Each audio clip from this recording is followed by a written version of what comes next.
held and discriminated against. Blame them for the cost of eggs? Is that what we're doing here? We're blaming them because you guys can't get corporate greed on a side that is a disease that is killing our economy? People can't afford housing? You think it's because of our immigrant neighbors? No. If you cared truly about fixing our immigration system, you'd go fix it so that U.S. citizens married to undocumented spouses can actually adjust their status. Where we have mixed statuses because for 30 years we've ignored and vilified immigrants. Enough is enough. Rashida Tlaib begins her statement with raw emotion, denouncing how immigrants are constantly profiled and blamed for America's economic problems. She insists that the true cause of hardship is corporate greed, not immigration. Her passionate tone paints a picture of a society that has ignored immigrant struggles for decades. Tlaib's frustration reflects compassion for families living in fear due to mixed immigration statuses.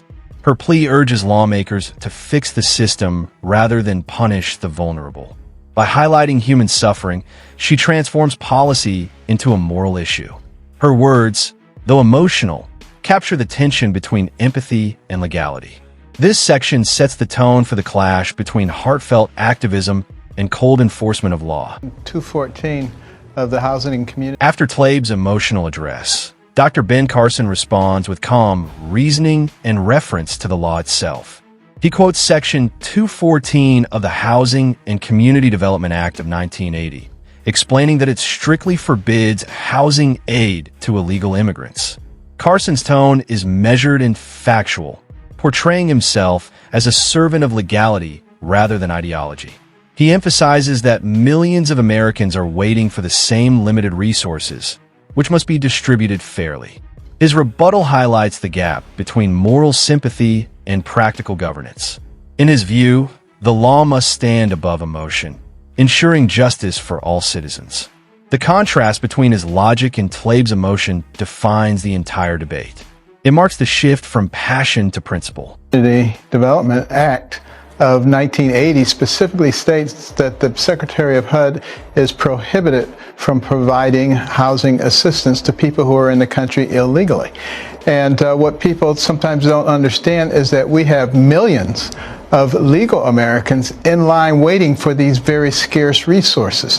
What Congresswoman and many others also don't realize is that we have provided a mechanism whereby people who are affected, illegals who are affected and can't find housing, can have delayed action for 6 months, which can be renewed twice for a total of 18 months, which of course is plenty of time for Congress to do its job. Carson elaborates further, explaining that even within the legal system, compassion is embedded. He describes a policy allowing up to 18 months of delayed enforcement, giving affected undocumented families time to find housing alternatives. This delay, he argues, proves that the government balances empathy with order. Carson's calm delivery turns what critics call cruelty into structured compassion. His approach urges Congress to fix immigration laws during that grace period, instead of blaming enforcement agencies. He subtly challenges lawmakers to act rather than emote. By doing so, he reframes the debate from morality versus cruelty to responsibility versus neglect. This portion underscores that real humanity operates within law, not against it. It's a lesson in disciplined empathy. So, for them to suggest that I should break the law, what is the real implication? That we can just pick and choose the laws we want to enforce and embrace? Of course we feel sympathy for people. Of course we don't want anybody out on the streets. But the real thing that is hurting people is our failure to address this immigration system, the rules that are drawing people here and keeping them here, and that are so unfair to American citizens who have been paying taxes and working here. We take in 1.1 million people legally through our immigration system, which is far more than any other country, and let that system work. But it can't work when we have all these perverse incentives which are drawing people here. So we have hundreds of thousands of Americans sleeping outside every night who are homeless, and they're everywhere. Absolutely. And you're telling us that there are many thousands of illegal aliens living at public expense in public housing, and Congress has some concern about what's going to, I mean, why would that be a concern at all? Foreign citizens breaking our laws, why wouldn't we spend all of our time and all of our money, all of our energy worrying about Americans who are living on the streets? Well, you would think we would do that. You know, whenever you get on an airplane, and the initial announcements, they say if there's an emergency, your oxygen mask will drop down, put yours on first, and then assist your neighbor. Obviously, we need to take care of our people. Doesn't mean that we're not compassionate people. It means that we're logical people. And let's take care of our people. In this segment, Carson and Tucker Carlson discuss priorities, helping Americans before aiding non-citizens. Carson uses the airplane oxygen mask analogy. Put yours on first, then help your neighbor. It's a metaphor for national responsibility and logical compassion. He insists that caring for Americans first isn't heartless. It's practical and moral. By mentioning homeless citizens and veterans, Carson brings the issue down to real suffering at home. His point is that stability must precede generosity.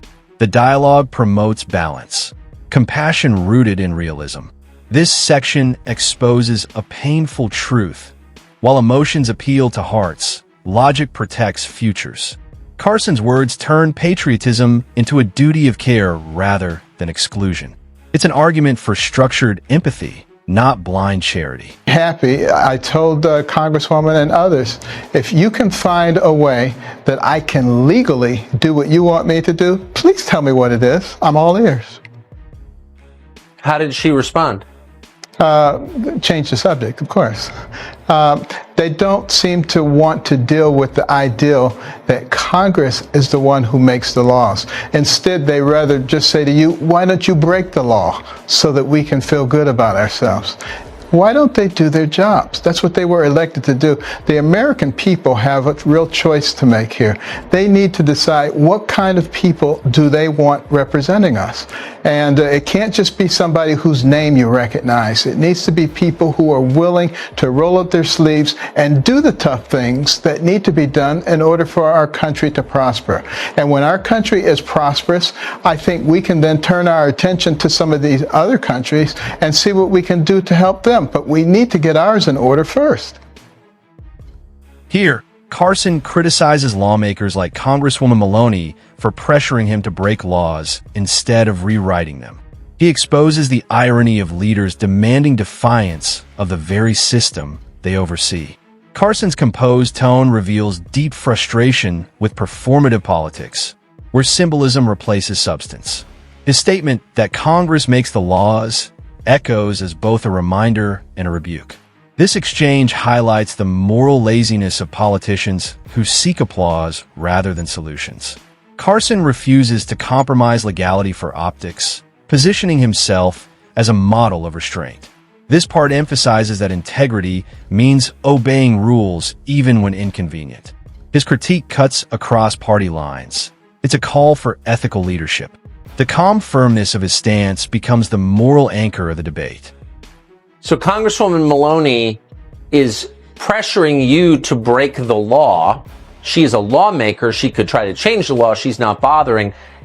Isn't that prima facie evidence that she's not a serious person? I mean, that's buffoonish.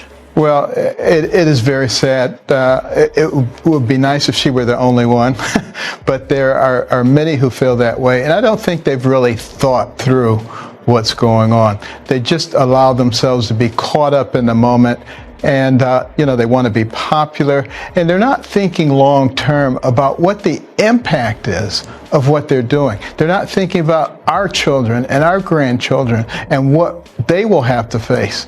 It's just what makes me look good today. Carson laments the culture of politics driven by popularity instead of principle. He says many lawmakers chase momentary approval rather than lasting progress. His reflection goes beyond housing. It becomes a warning about generational irresponsibility. Politicians, he argues, think only about what makes me look good today, ignoring the future consequences of their choices.